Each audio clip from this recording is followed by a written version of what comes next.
Assalamualaikum warahmatullahi wabarakatuh. Balik lagi di channel Disambiguasi, di mana kami akan mengungkap fakta-fakta sejarah yang belum terungkap. Hari ini kami sedang berada di Museum Multatuli yang berdampingan dengan Perpustakaan Syaija Dinda, di mana hari ini kami akan mengungkap fakta Douwe Dekker yang menulis buku fenomenal di seluruh dunia bernama Max Havelaar, di mana Douwe Dekker dulu sempat ditugaskan di Kabupaten Lebak, dan bagaimana cerita-cerita yang dia tulis dalam Max Havelaar kita telusuri dari bangunan-bangunan bersejarah menjadi saksi bisu kejadian yang ditulis oleh Max Havelaar. Kami akan mengungkap kejadian-kejadian lewat bangunan-bangunan. Kami akan menelusuri bangunan-bangunan yang merupakan saksi bisu yang ditulis oleh Douwe Dekker dalam bukunya Max Havelaar.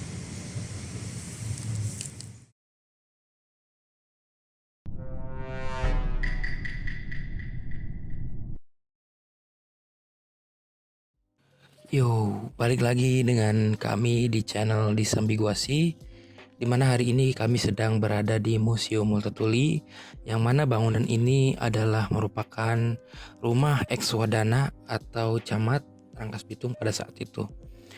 Di dalam museum ini banyak disimpan koleksi-koleksi peninggalan prasejarah sampai kolonial. Untuk melancarkan niatan kami dan melancarkan segala aktivitas kami di sini, kami memohon izin pada petugas museum yang saat itu sedang bertugas. Jadi perjalanan kami awali di sini di Museum Multatuli yang letaknya itu berada dekat dengan alun-alun.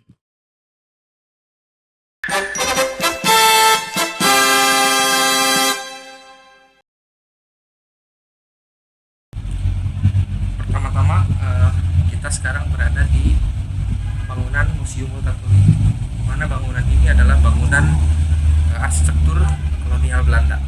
Dulu bangunan ini diperuntukkan untuk rumah dinas Wadana atau Camat pada saat itu.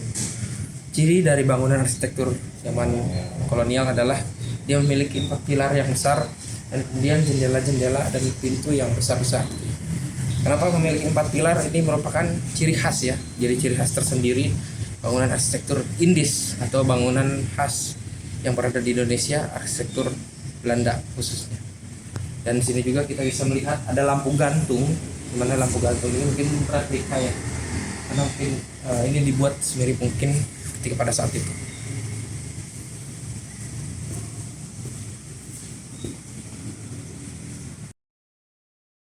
Berbicara tentang arsitektur Indis ini adalah arsitektur tropis pertama yang didesain oleh bangsa kolonial, khususnya bangsa Belanda, yang mana arsitektur ini disesuaikan dengan suhu atau kondisi geografis yang ada di Indonesia, yakni suhu tropis, yang dimana lebih banyak sirkulasi udara yang masuk sehingga penghuni lebih nyaman.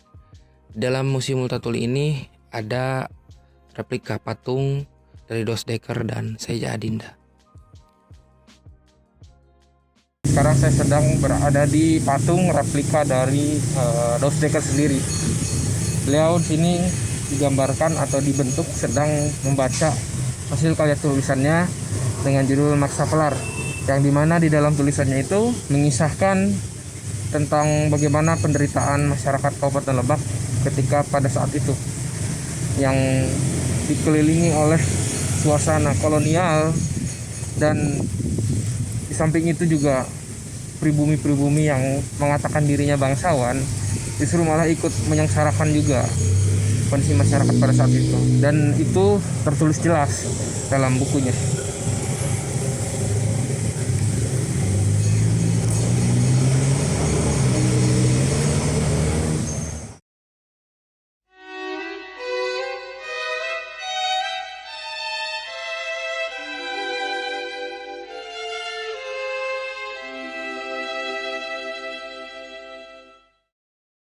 Paling fenomenal dari kisah buku Max Havelaar itu adalah kisah Syaija Dinda, di mana di dalam kisah tersebut dikisahkan bahwa ada 2 orang munabudi yang saling jatuh cinta, namun cinta mereka harus terhalang oleh perjuangan salah satunya oleh perjuangan Saija, yang dimana dia harus ikut berjuang dengan masyarakat untuk melepaskan diri dari penjajahan, yang akhirnya mereka dipisahkan oleh maut.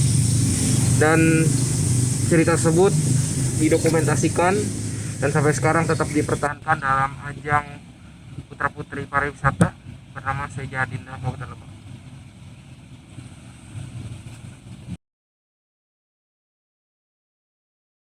Kisah Saija Adinda ini memang sangat fenomenal sekali di kalangan masyarakat Kabupaten Lebak, yang dimana sampai sekarang diabadikan sebagai ajang pencarian bakat putra-putri pariwisata Kabupaten Lebak.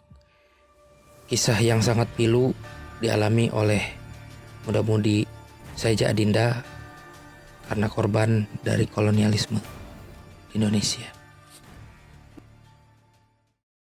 Tujuan kami membuat video ini adalah agar para penonton kami dan para subscriber kami bisa mengetahui informasi lebih detail mengenai bagaimana buku Homaksa Kelar itu ditulis, dan kami berusaha mengungkapkan fakta-fakta tersebut melalui bangunan-bangunan yang ada di sekitaran Kota Rangkas Bitung ini. Sayangnya museum ini hari Senin, kebetulan kami kesini hari Senin, museumnya tutup. Insya Allah mungkin kami besok akan kesini untuk melihat koleksi-koleksi yang terdapat di dalam museum.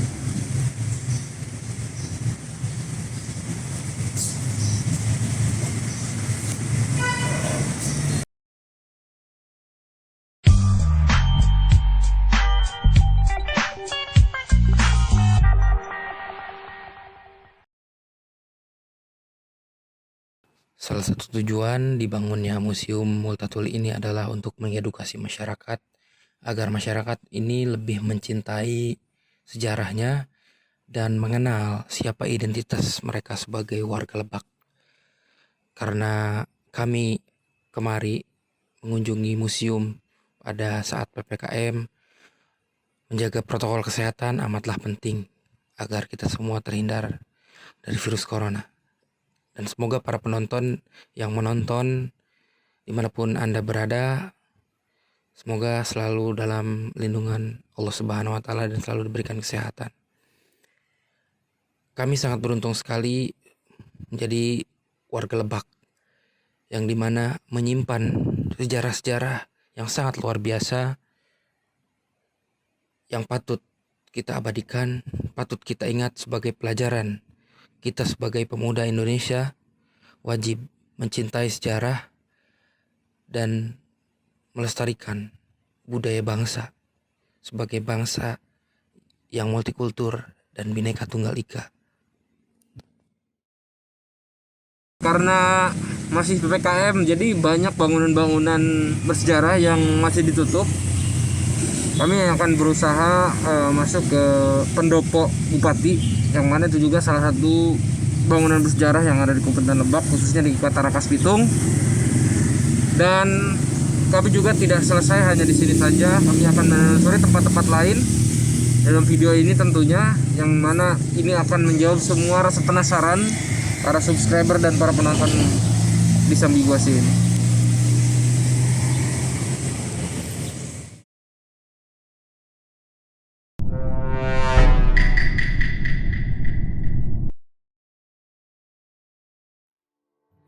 Sebelum masuk pendopo, seperti biasa, kemanapun kami masuk ke sebuah bangunan, apalagi itu bangunan publik yang memang tidak semua orang bisa mengakses, tentunya kami meminta izin pada petugas yang sedang melakukan piket pada saat itu, yang dalam hal ini adalah Satpol PP. Bangunan yang terletak di Kapugerahan, Kelurahan Rangkas Bitung Barat, Kecamatan Rangkas Bitung, Kabupaten Lebak, Provinsi Banten ini dahulu merupakan Residentie Regen van Lebak pada masa pemerintahan Belanda, yang kemudian difungsikan sebagai rumah dinas Bupati Lebak. Pendopo ini berada di selatan alun-alun.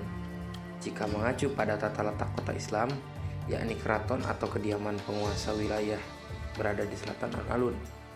Tampaknya meskipun saat didirikan diperuntukkan bagi penguasa di pemerintahan Hindia Belanda, namun tata letaknya mengikuti konsep lokal. Tahun pembangunan pendopo ini belum diketahui secara pasti, namun diperkirakan sekitar pertengahan tahun 1800-an, semasa dengan pemindahan ibu kota Kabupaten Lebak dari Warunggunung ke Rangkas Bitung pada tahun 1849. Residensi Regen van Lebak terdiri atas dua bangunan utama, yakni pendopo dan bangunan rumah tinggal yang berada di belakang pendopo.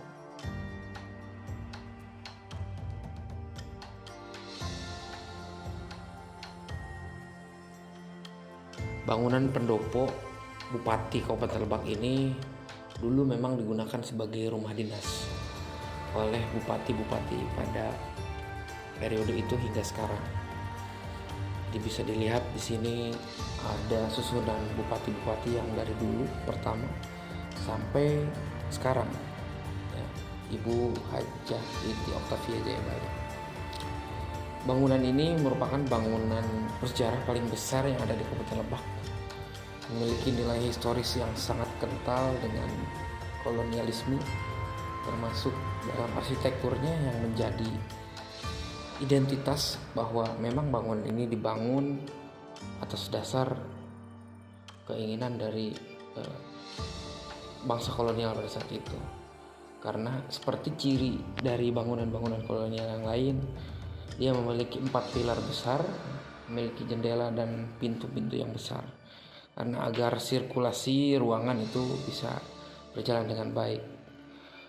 Karena memang pada saat itu teknologi air conditioner atau pendingin ruangan masih belum ditemukan. Jadi memang mereka mendesain bangunan itu bagaimana orang di dalamnya itu tampak nyaman. Dan memang kita masih bisa melihat kemewahan-kemewahan itu berada di dalam bangunan tersebut gitu. Jadi sangat kemewahan itu sangat ditunjukkan sekali, itu sangat barat gitu ya, bersifat sangat barat sekali gitu ya, kemewahan-kemewahan yang ditunjukkan. Kemudian setiap bangunan-bangunan kolonial, terutama bangunan rumah dinas, itu selalu memiliki pendopo. Nah, kenapa akhirnya bangunan rumah dinas ini dinamakan pendopo alun-alun? Karena dulu ini digunakan sebagai untuk melaporkan kebijakan atau melaporkan titah dari residen atau bupati pada saat itu yang menjabat. Di pendopo itu biasa disebut, mungkin sekarang bisa kita kenal dengan balai atau balai, ya, di mana orang-orang berkumpul untuk mendengarkan informasi dari pemimpin tertinggi di daerah tersebut. Dalam proses ini adalah Karesidenan Kabupaten Lebak.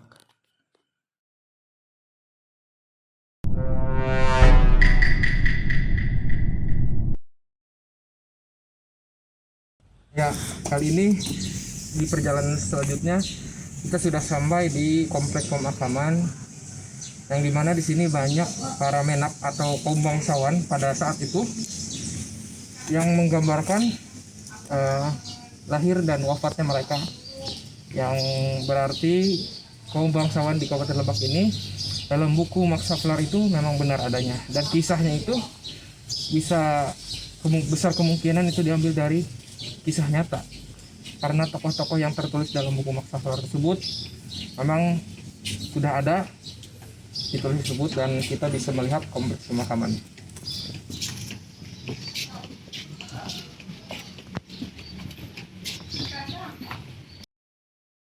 Karena satu dan lain hal, take video yang berada kami di makam belakang Masjid Agung terpaksa harus dilakukan pada malam hari karena ada gangguan teknis yang mana video tidak terekam.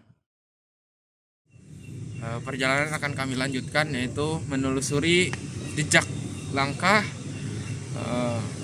kolonialisme yang ditulis dalam buku Maksaflar oleh masyarakat Lebak, biasa dikenal dengan Multatuli, dan oleh masyarakat Belanda biasa dikenal dengan Dousdekker.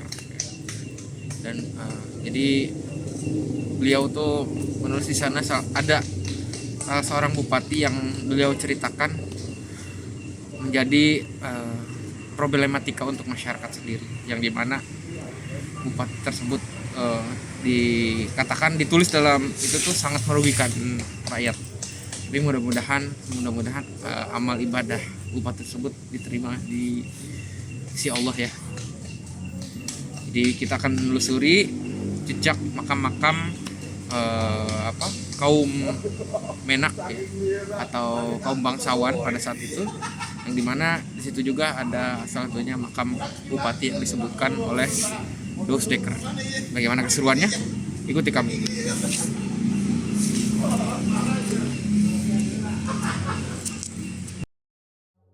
Jadi pernah ada suatu kisah ini seperti dongeng gitu ya, seperti dongeng yang diwariskan orang tua ke anaknya. Jadi saking korupnya gitu ya pemerintah pada saat itu, mudah-mudahan amal ibadah mereka diterima gitu ya.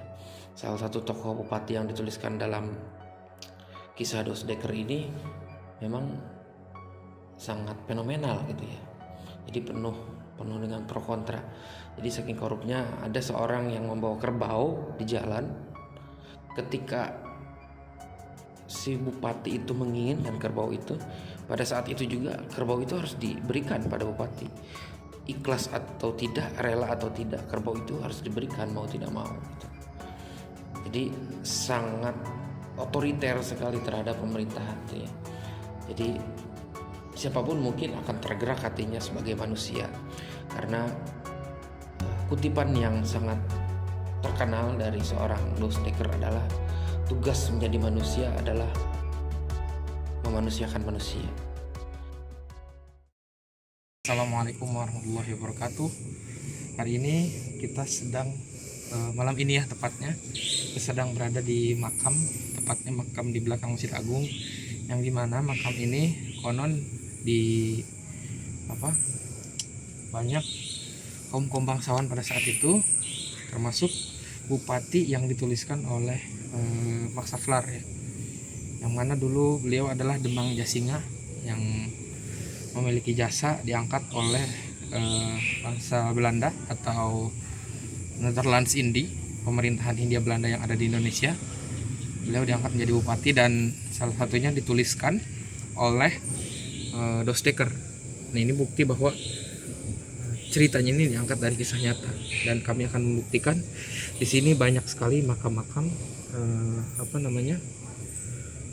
kaum bangsawan atau kaum Menak pada saat itu. Terlihat dari nisannya yang meninggal pada pra kemerdekaan, yang dimana daerah ini masih berbentuk Netherlands Indie atau kerajaan Hindia Belanda yang berada di Indonesia atau tepatnya di Asia.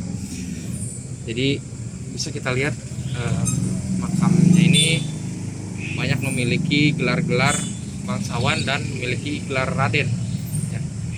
Mari kita lihat. Assalamualaikum.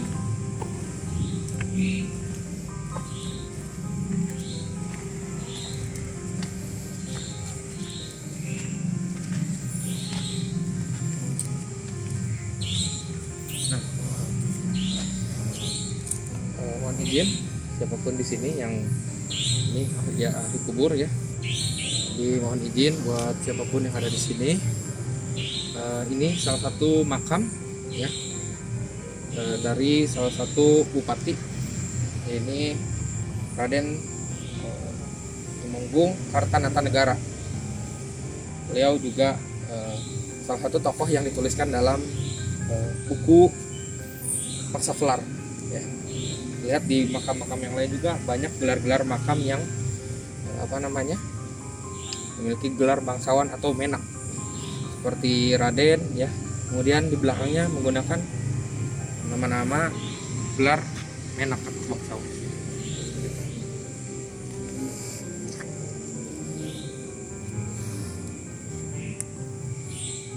Mungkin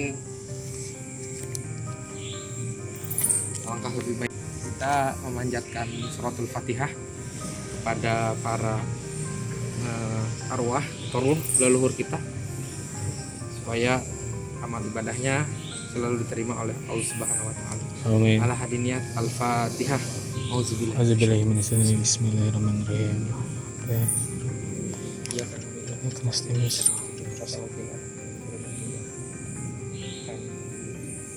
Ya.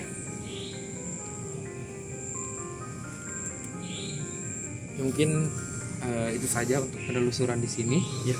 Ini untuk membuktikan bahwa buku Max Havelaar itu yang ditulis kejadian itu benar-benar terjadi dan real time ya, pada saat itu di Loosdekker menangkap fenomena yang terjadi pada saat itu. Kita lanjut ke tempat berikutnya yang akan lebih seru dan lebih menegangkan.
Halo,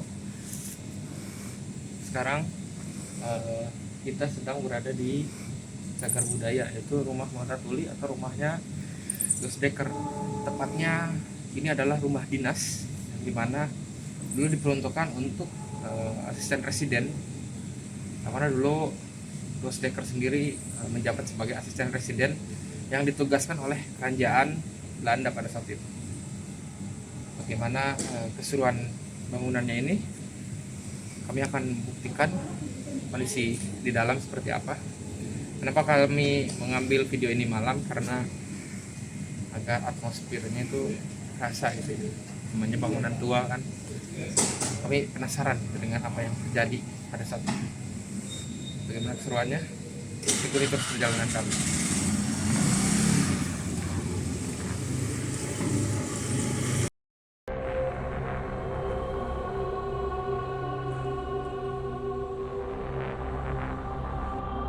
Jadi kami akan mencoba memasuki dan menelusuri bangunan-bangunan sisa dari sejarah Loosdekker ini, yang dimana dulunya ini digunakan sebagai puskesmas Rangkas Bitung ya.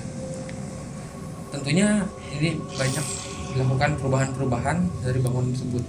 Namun ada satu bangunan yang memang masih dari bangunan dulunya gitu, masih dipertahankan.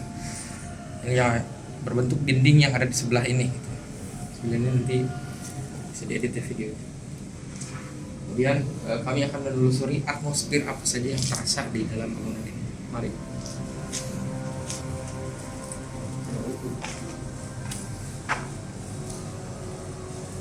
Ya. Bisa dilihat bangunan ini sangat panas ya. Namun ada semeliwir angin yang berembus, dan ini adalah salah satu bukti di mana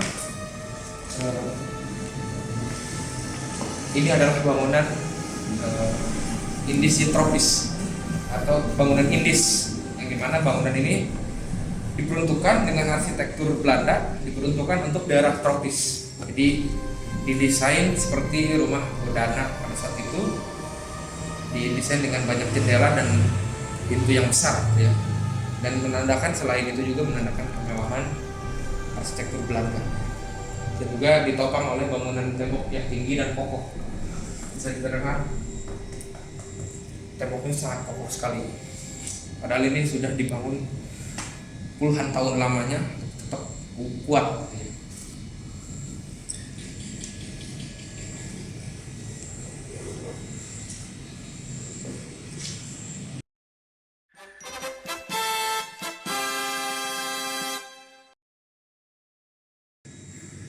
Sayangnya bangunan bersejarah ini terpengkalai dan sangat tidak terawat ya.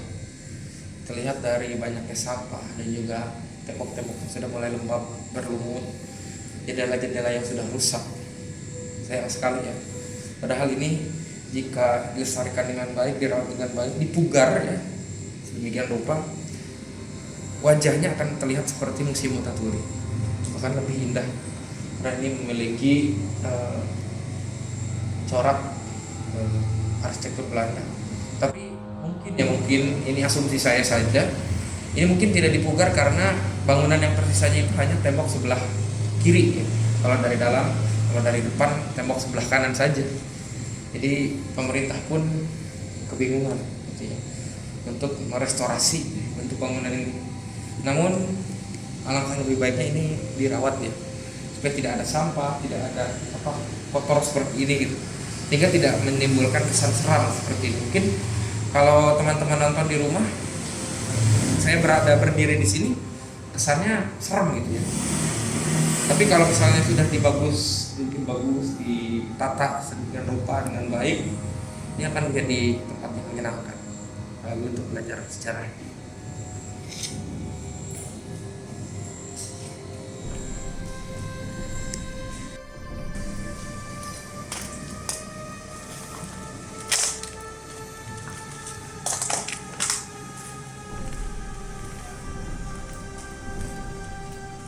Ya, tujuan kami melakukan eksplorasi pada malam hari ini ingin mengedukasi pada seluruh masyarakat bahwa tidak selamanya bangunan yang kala itu menyimpan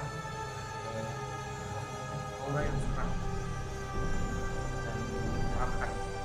Tapi kami ingin membuktikan bahwa inilah nilai sejarah yang perlu dilestarikan, dan salah satu alasannya mungkin karena PPKM juga gitu ya. Kami melakukan penelusuran malam hari yang dirasa lebih kondusif dan lebih mudah aksesnya karena bangunan ini tepat berada di pusat kota yang dimana protokol kesehatan itu benar-benar dijaga dan prosedur PPKM-nya betul-betul ketat.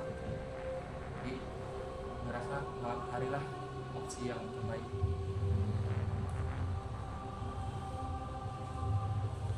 Ini bangunannya udah mulai ke bawah. Iya, karena memang sudah jarang sudah dirawat, jadi cenderung khawatir ambruk ya. Saya juga takut gitu bisa roboh dan sebagainya karena bangunannya sudah parah sekali gitu ya. Ini mungkin karena bocoran air gitu ya, rebusan air, tanah lumut juga bisa jadi, dan mungkin karena binatang-binatang seperti tikus gitu ya. Ini mungkin yang puskesmas dulu ya, Yan? Iya, betul. Ini puskesmas Rakas.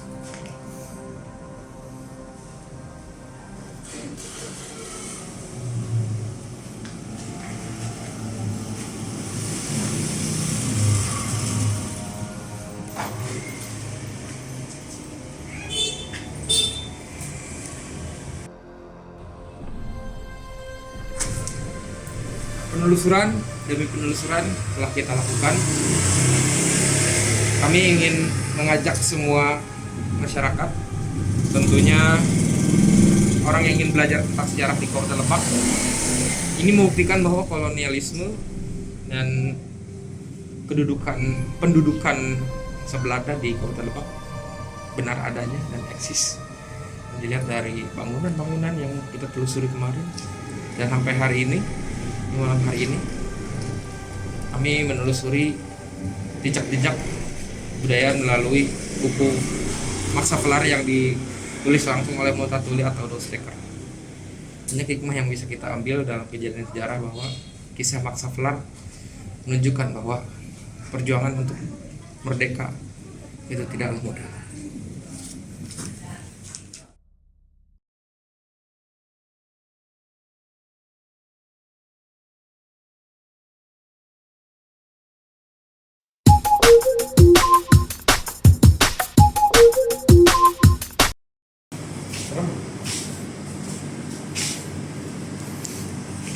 Wahahaha.